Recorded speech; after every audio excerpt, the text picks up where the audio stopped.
Sziasztok! Nézzünk egy Excel-es kirakást. Úgyhogy megnézzük a valaha szeretett kedvest, akit lehet, hogy még mindig szerettek. A szeretett személyetek. Mi van vele? Mi történik körülötte vele? Gondolatai, érzései?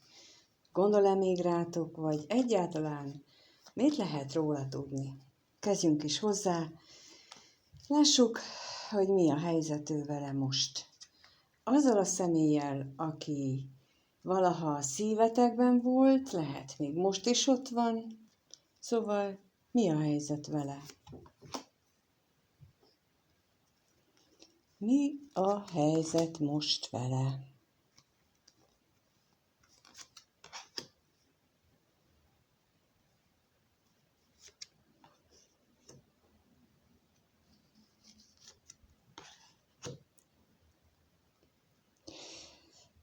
Kijött a betegség, a tolvaj, a remény, állandóság és a gondolat, és ebből nekem most az jött, hogy ő gyógyuló félben van. Olyan, mintha újra élet volna benne a remény, valaminek a hatására,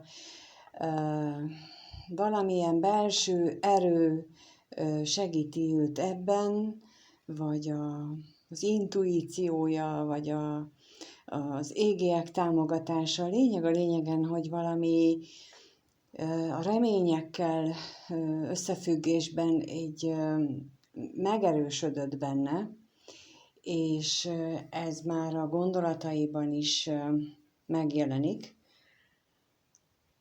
De rákérdezek, hogy mi ez a tolvaj, és mi ez a remény. Tehát először megkérdezem, hogy mi ez a tolvaj, mit tudhatunk meg róla többet, milyen információt kapunk.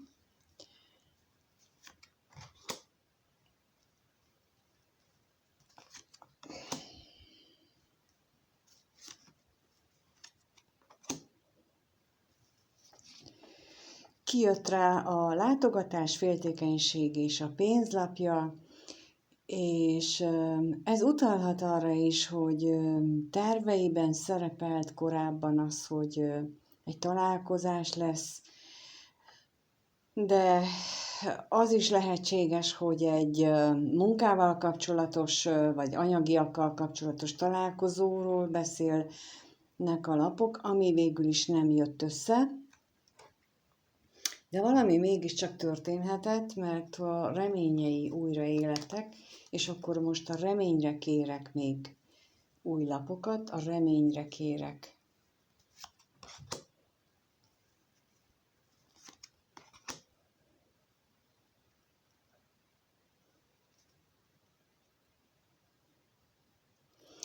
Kijött rá a halál és a levél, és ebből az jön nekem, minthogyha egy meglepetésszerű, váratlan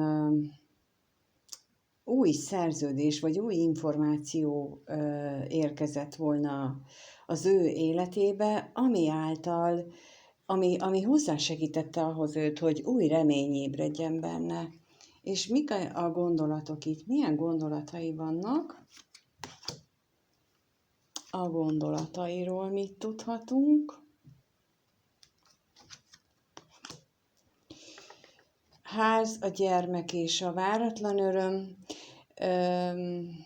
Akinek van gyermeke, ott a gyermekre gondol, akinek nincs, annak pedig egy hirtelen megújulást az otthonában, a családjában. Azt mutatják itt a lapok. Ez jelenthet egy olyat is, hogy például valahonnan ilyen nagy pénz esett be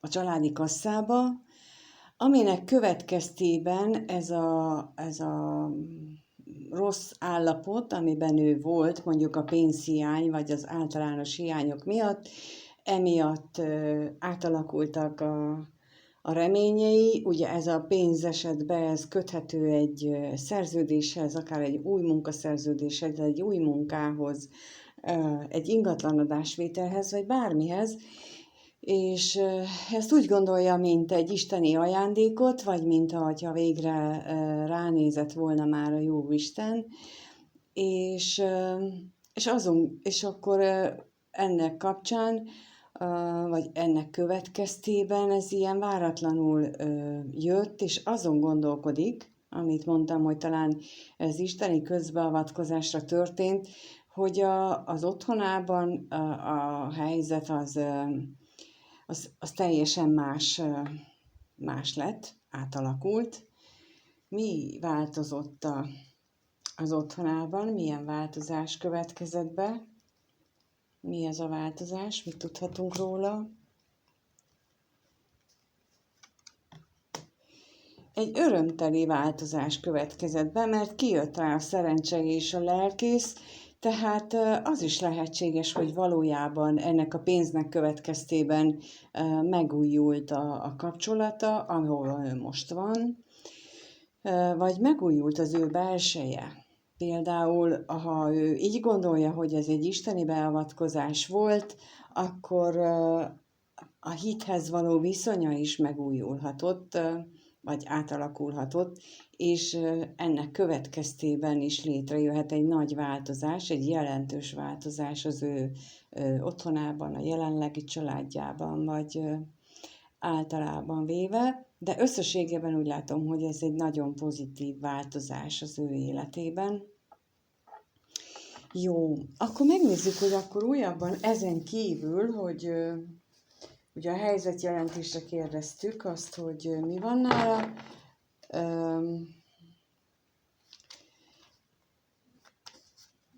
Megkérdezzük azt, hogy min gondolkodik mostanában. Mi az, ami leköti a gondolatait, ha már így a reményei egy teljesen új irányt vettek.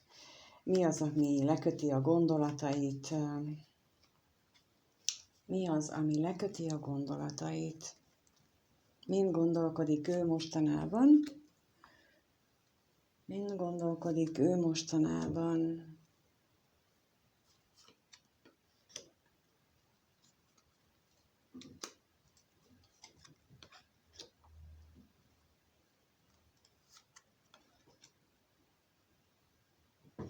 Kijött rá a szomorúsága, a szerencse, a tolvaj, a gyermek és az ajándék. Ez alapján én nekem az jön, hogy mintha ő neki gondolataiban egy nő járna, aki lehet, hogy mostanában szomorú, vagy ő szomorú emiatt a nő miatt, de ő úgy érzi, hogy ez a nő, ő maga volt a szerencse, a fortuna istenasszonya, vagy maga még, bár én most ezt múlt időben érzem, és mert hogy eltűnt, úgy látom, hogy ő valahogy eltűnt az életéből, de ő mint egy ajándék érkezett meg, amikor belépett az életébe. Tehát ő most én azt gondolom, hogy ezen a nőn gondolkodik, legyen ez bárki, de mindjárt rákérdezünk, hogy ki ez a nő, megtudhatunk-e róla valamit, ki ez a nő, és a szomorúságra kérek 2 lapot, hogy ki ez a nő, akit ő szerencsésnek érzékel.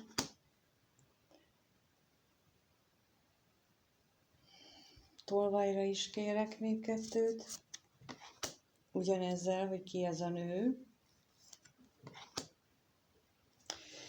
Kijött a szomorúságra, kijött az örvendezés és a ház, a tolvajra pedig az üzenet és a kevés pénz. És ebből nekem, mintha az jönne, hogy egy házban volt ezzel a nővel, most lehet, hogy a saját otthonában, lehet, hogy a nőnek az otthonában, ahol nagyon is élvezte az együtt töltött időt, nagyon jó volt, amíg együtt voltak, és mint mondtam, hogy meghozta a szerencsét az életébe, viszont úgy tűnik, hogy nincsen kommunikáció vele már, hogy már nem kommunikál ezzel a nővel.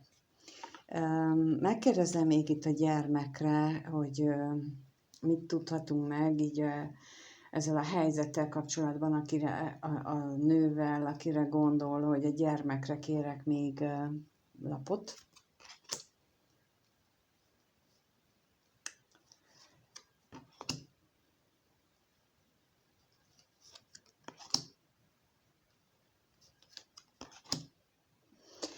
Kijött rá a bíró, a halál, a veszteség és a lelkész, és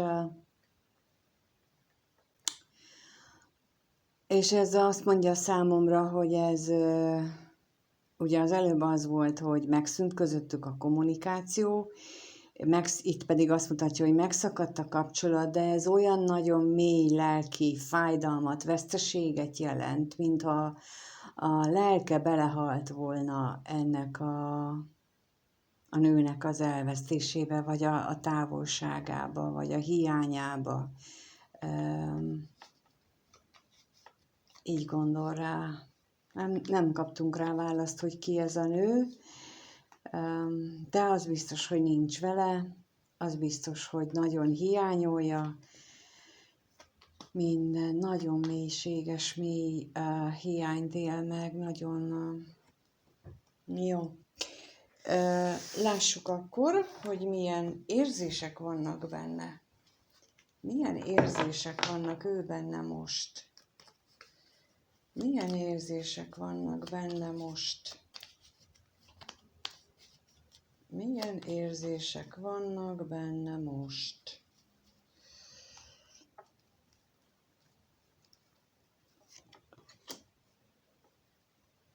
Érzései. Milyen érzések vannak?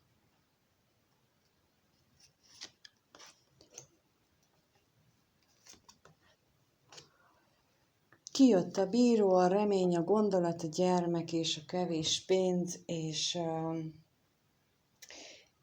érzések tekintetében ugye ez egy döntéskényszert jelenthet, ugyanakkor pedig azt is jelentheti, hogy mindegy, hogy ő mit döntött, mindegy, hogy korábban milyen eltávolodásról döntött ő rengeteget gondolkodik továbbra is a reményein, a reményekkel kapcsolatosan, mert egyébként mintha ez egy új kezdet jelentene itt a gyermek, és az új kezdetnek kevés esélye lenne ebben az esetben, de megkérdezem, hogy mit jelent itt a bíró, mit gondol ő az érzései között a bíróval kapcsolatosan, mit jelent itt így a bíró? A bíró mit jelent?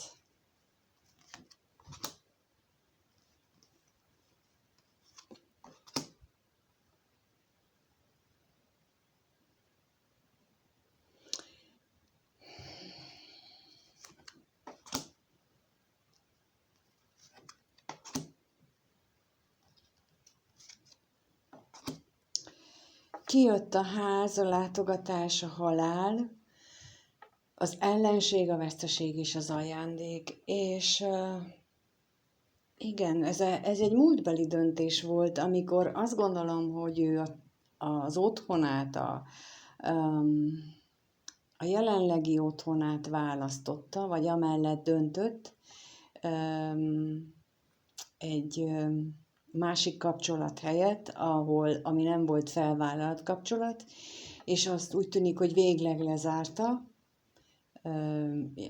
jelenleg ezt mutatják a lapok, hogy azt ő végleg lezárta, bár ez benne nagy feszültséget okoz, nagy veszteséget érez miatta, úgy érzi, hogy eltűnt az életéből a levegő. Nem tudom, most ez jött ez a mondat, mintha kialudt volna a fény az életéből, tehát nagyon nagy veszteségként éli meg ezt a döntését. És akkor megkérdezem, így mit jelent itt a remény. A remény. Mit jelent a remény?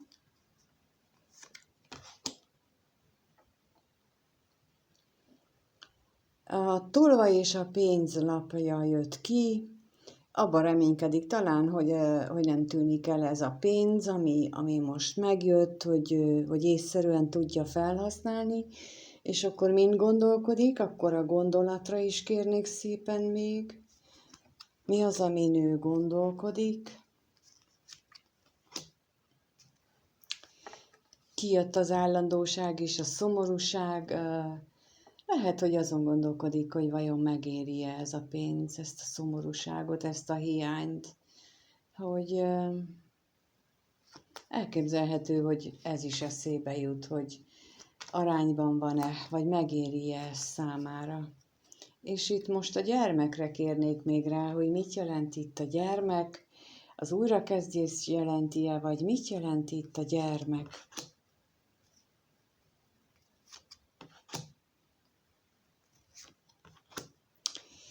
Hamisság, özvegyember, váratlan öröm.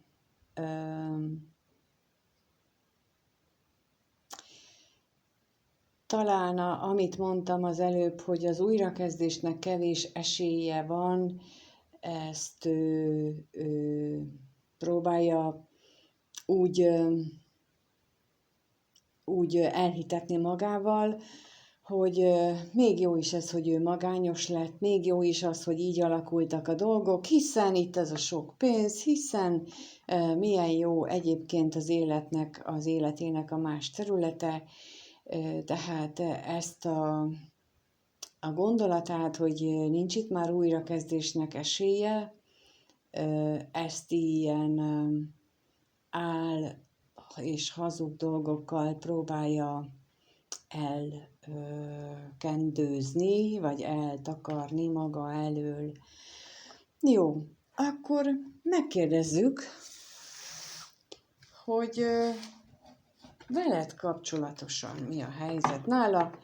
Ha rád gondol, te, aki nézed ezt a videót, és a kedves, akit valaha szerettél, vagy még most is szeretsz, szóval ő, ha rád gondol, mit gondol rólad, hogyan gondol rád, mi az, ami eszébe jut veled kapcsolatosan, amikor te a gondolataidba kerülsz.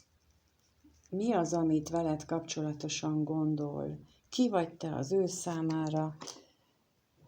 Gondol. Mert a gondolat jött ki, aztán a remény. Ez középen van.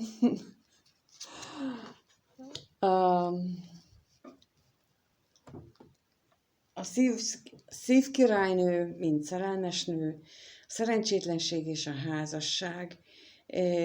Nagyon sokat gondol rád, nagyon nagy reményeket táplál, talán még mindig veled kapcsolatosan, de azt gondolja, hogy ez a kapcsolat ez nagyon szerencsétlenül alakult. Lehetséges, hogy azért, mert ő mondjuk egy másik kapcsolatban van még benne, vagy volt akkor benne, vagy a ti kapcsolatotok alakult nagyon szerencsétlenül, hogyha itt nem volt másik kapcsolatról szó, de az a lényeg, hogy a kapcsolat, ami valamilyen módon elkötelezett kapcsolat volt, az egy nagyon szerencsétlen, vagyis hogy annak a hatására ez a szerelmes nő, illetve az te veled való kapcsolata az szerencsétlenül alakult. De megkérdezem, hogy mire gondol még, mi az, amit a gondolatairól, amiről ennyit gondol, megtudhatunk. A gondolatairól.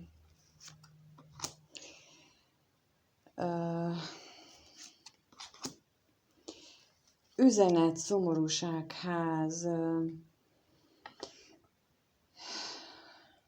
Szeretne.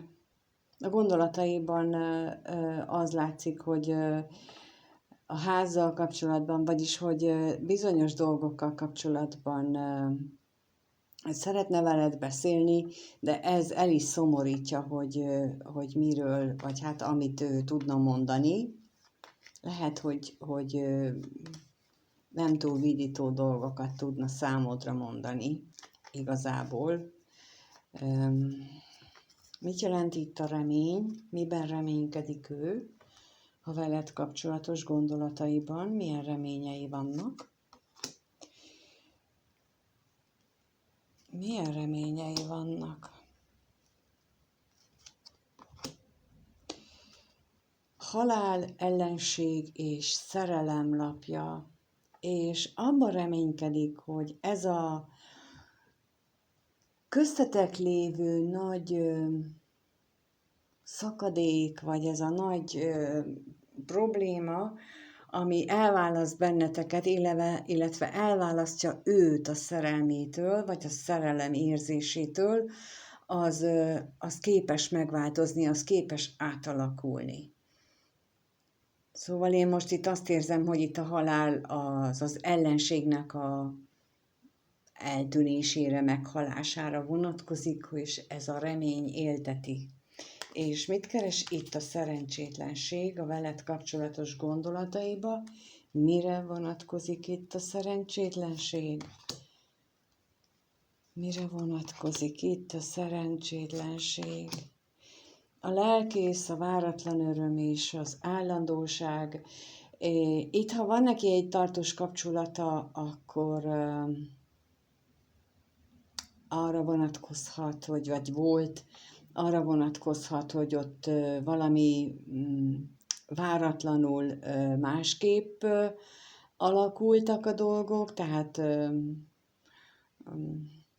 valami sokkal jobban alakult, mint ahogy ő bizonyos dolgokat várt volna. És ez hatott szerencsétlenül mondjuk a veled való kapcsolatára, és még akkor a házasságra is rákérdezek, hogy mi van ezzel a házassággal itt, az ő gondolataiban a házasság, mit keres, mit gondol el a házassággal kapcsolatban, mit gondol a házassággal kapcsolatban.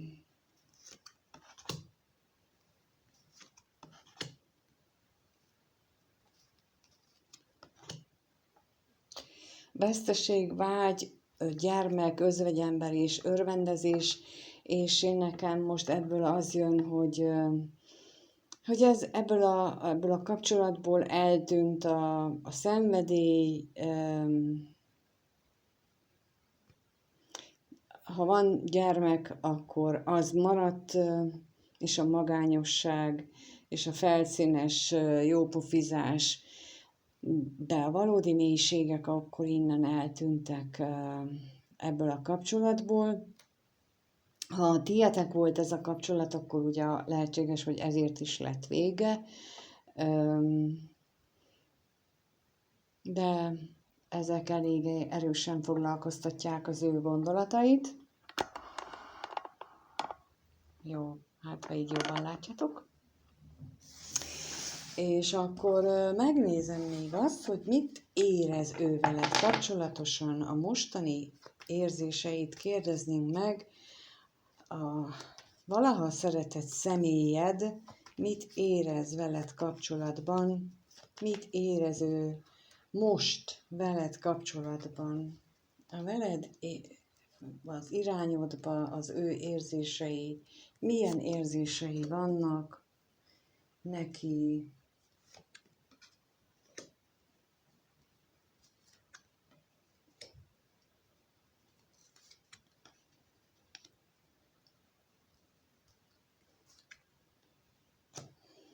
Özvegyasszony, szerencse, hűség, vágy és ajándék, és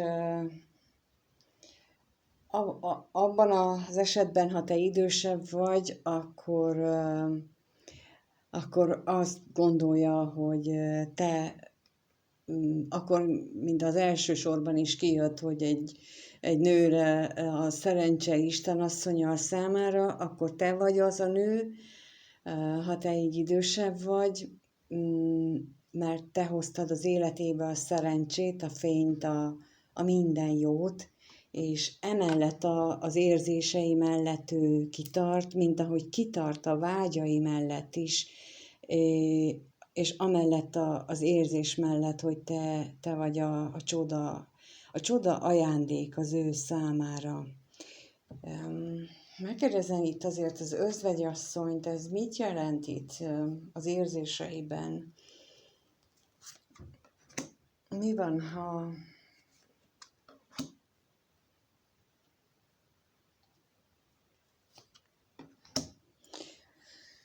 bosszúság, halál és üzenet, és ha nem te vagy, nem vagy idősebb tőle, akkor pedig az a veled kapcsolatos érzései az miatt azok, hogy ő bosszankodik, hogy ő mérgelődik azon, hogy nincsen köztetek kommunikáció, és ez őt nagyon-nagyon-nagyon zavarja, és nagyon pedig, mert hogy egyébként bölcsebbnek és okosabbnak tartana néhány dologban, amit szeretne veled megbeszélni, de nincs kommunikáció, és akkor ezt így nem tudja megbeszélni. Olyan, mintha úgy érezné, hogy végleg, tehát hogy ti már nem fogtok többet beszélni valamiért, ezt gondolja. A vágyra kérnék szépen, hogy mit lehet itt tudni a vágyról. A vággyal kapcsolatosan mit lehet tudni?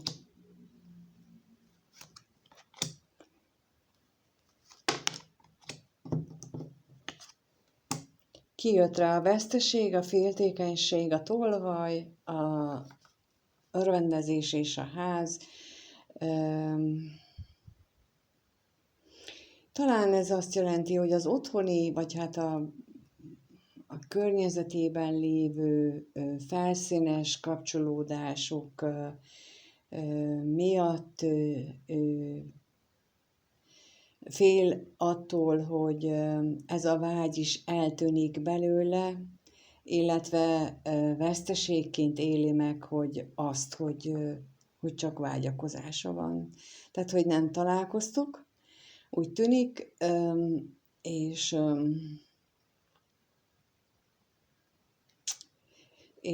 ezek az érzései. Jó, megkérdezzük még akkor azt, hogy fog-e ő feléd a következő 1-2 hétben, tesz-e ő az irányodba valamilyen lépést, fog-e közeledni hozzád, milyen lépést, és tesz-e ő, és ha igen, akkor milyen lépést, tehát a konkrét lépésre gondolok, hogy tesz-e ő a következő 1-2 hétben lépést feléd, tesz-e ő feléd lépést a következő 1-2 hétben.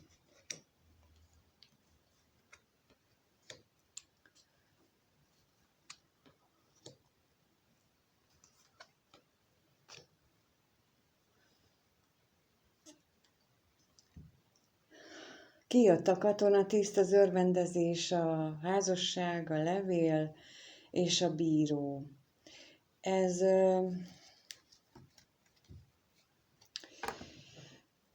azt mutatja, hogy a távolság megmaradt köztetek, nem valószínű fizikai közeledés.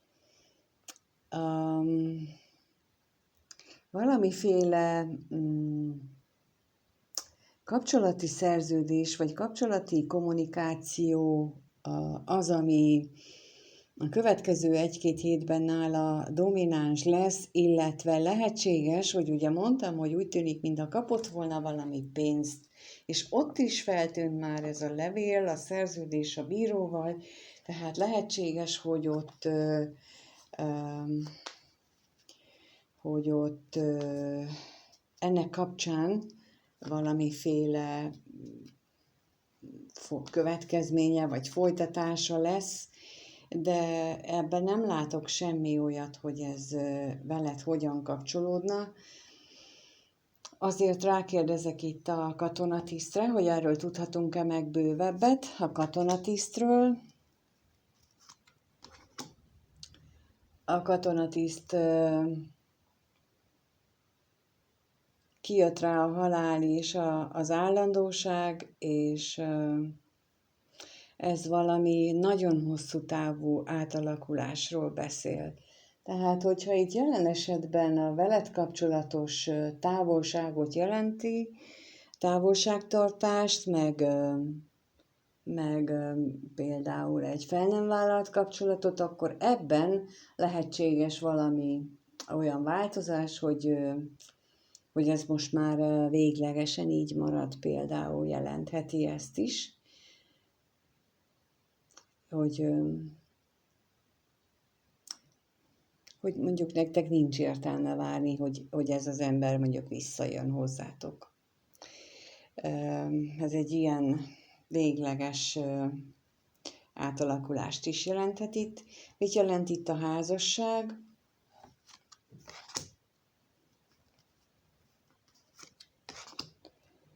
Kijött rá a veszteség és a szerencse, és elképzelhető, hogy azt jelenti, hogy ugye az első sorban azt láttuk, hogy ott a kapcsolata, a jelenlegi kapcsolata, vagy ahol otthon van, hogy ott most lehet, hogy ennek az anyagi fellendülésnek a következtében pozitív irányba változott, és azt mutatják itt most, hogy lehetséges, hogy el is múlik. Tehát lehet, hogy most ez ennyi volt, és nem több. Tehát ennyi ideig tartott ez a pozitív fellendülés, és a bírólapjára is kérek rá, hogy mit jelent itt.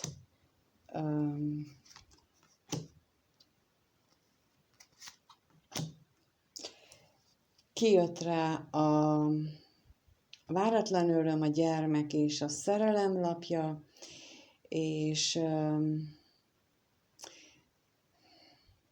nagyon kevés esetben érzem, de valakinél lehetséges, hogy azt jelenti, hogy ez a felismerés, hogy a pénz az fellendítette azt a kapcsolatot, és miután ugye ott az elfogy, mondjuk a pénz, akkor elfogynak a dolgok, ez egy olyan váratlan felismerést is hoz a számára, hogy amellett dönt, hogy akkor irányodba egy új kezdetet, újra meg akarja élni az érzéseit, és akkor ez lehetséges a következő 1-2 hétben. Amennyiben nem erről van szó, tehát nem azt jelenti, hogy ő most egy kapcsolatban van, akkor is valamiféle szerződéssel, örökséggel, vagy valami olyan dologgal kapcsolatos, ahol őt meglepi néhány dolog, és ez egy új megvilágításba helyezi az ő érzéseit, a veled kapcsolatos érzéseit, amit ő meg fog élni ebben a következő időszakban. Ez nem azt jelenti, hogy ezt el is fogja neked mondani, ez lehet, hogy csak benne játszódnak le ez a dolgok, mert itt nagyon nem látok fizikai kapcsolódásra jeleket, nem látom azt, hogy itt konkrétan történnének találkozások, vagy közeledések, se üzenetlapja, jó, a levél kint van, de az inkább itt szerződést jelent, azt szerintem. De semmilyen más olyan nincsen, tehát itt fizikai cselekvésre kevés esély van. Köszönöm szépen, hogy itt voltál, köszönöm, ha lájkolsz, feliratkozol, ha megosztod ezt a videót.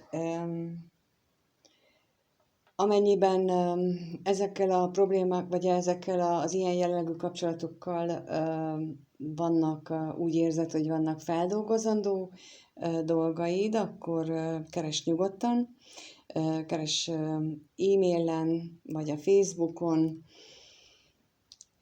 mind a kártyással, mind pedig a egyéb